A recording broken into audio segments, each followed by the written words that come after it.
नमस्कार. राजश्रीज व्यवसाय मंत्रा या यूट्यूब चॅनलमध्ये आपल्या सर्वांचे खूप खूप स्वागत करते. आज मी उज्जैन स्थित कालभैरवनाथांचं नुकतंच दर्शन घेतलेलं आहे.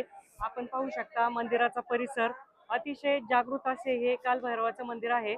आणि कालभैरवाच्या इथल्या मंदिराचं जर वैशिष्ट्य सांगाल तर इतर ठिकाणी कुठल्याही मंदिरामध्ये नारळ, खडीसाखर, मिठाई, फूल हे वाहिलं जातं, पण प्रामुख्याने भारतामध्ये हे एकच असं मंदिर आहे की भैरवनाथांच्या अवतारापैकी अतिशय जागृत आणि उज्जैनचं महाकाल म्हणजे उज्जैन शहराचं सेनापती म्हणून या काल भैरवनाथाला संबोधलं जातं. आणि इथलं वैशिष्ट्य म्हणजे इथे दारूचा नैवेद्य भैरवनाथजींना दाखवला जातो.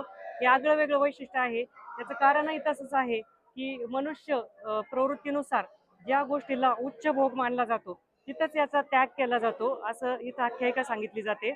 आणि इथं दर्शन सेनापती इथल्या कालभैरवांना उज्जैनचा सेनापती संबोधल्यामुळे इथं दर्शन घेतल्यानंतरच महाकालेश्वर या 12 ज्योतिर्लिंगापैकी एक असलेल्या महादेवाच्या महाकालेश्वरचं दर्शन लागू होत असतं, अशी आख्यायिका आहे.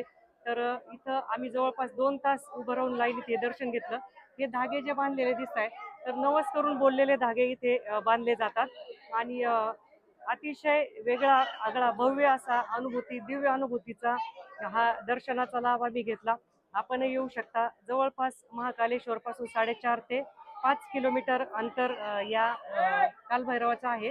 आणि अजून काशीच्या कालभैरवाला ही एक कोतवाल म्हणून संबोधलं जातं, पण ह्या कालभैरवाला सेनापती म्हणून संबोधलं जातं.